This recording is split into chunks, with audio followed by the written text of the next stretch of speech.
Do you remember the moment you realized that the world had changed? Let me tell you a quick little story that has nothing and everything to do with the future of our world and how you fit into it. In 1917, the United States faced a huge problem. They were working hard to compete in the industrialized economy, and there was a shortage.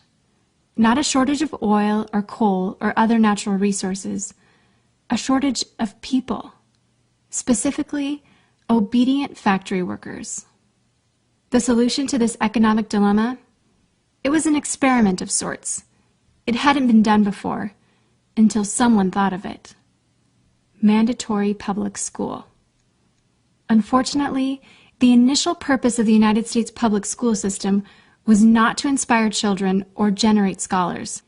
And it wasn't created for dreamers, people who color outside the lines, break the rules, and challenge the status quo. The public school system of the early 1900s was invented to create a nation full of adults who would obediently do their jobs in the factory assembly lines. Teaching kids to sit in straight rows and scheduling the entire day with the ringing of bells wasn't by chance. Punishing those who didn't conform was purposeful. These were the skills they would need to join the labor force. Intentional or not, this early method of turning dreamers into workers was an investment in the nation's economic future. And it worked. This then led to several generations of productive, fully employed workers. But it isn't working anymore. Why? Our economy has changed. We don't live in an industrialized economy anymore. We live in a connected economy. Right now, there are more users on Facebook than there were people on the planet 200 years ago.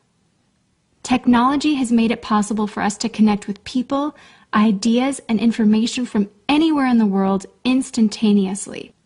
And as a result, our economies have expanded from localized towns and communities to the entire world. We have globalized trade in nearly every way.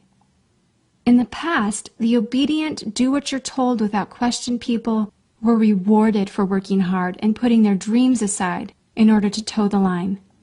They were given well-paying jobs that led to long-term careers. They were guaranteed pensions, benefits, and the promise that they would always be taken care of. And they were.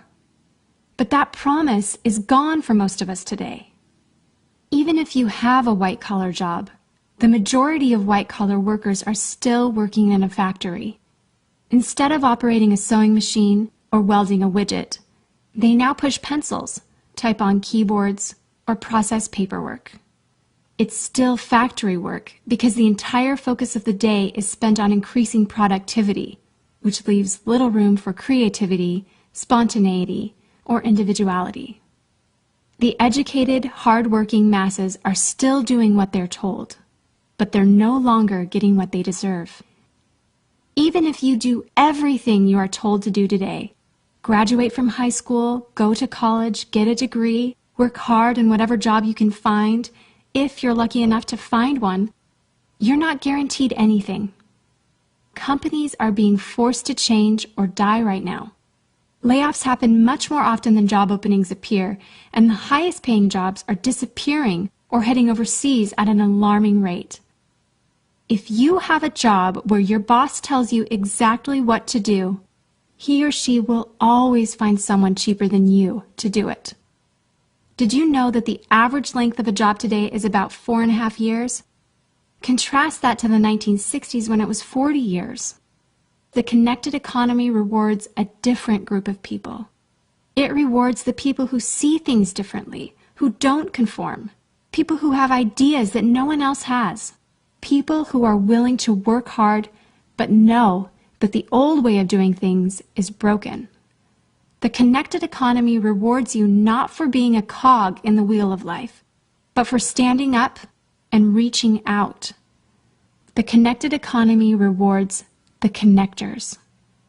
Whether it's connecting a person to a person, a business to a business to a product, or a product to a person, those who learn how to connect are the ones who will survive and excel in the connected economy. That is how the world has changed. It's not about to change, It already has. Things are different now, and they're not going back to the way they used to be. Look at Facebook. What's their product? It's you.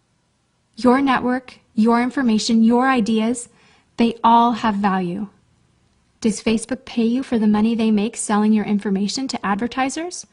No. But we still use it because we have an innate desire to connect with people.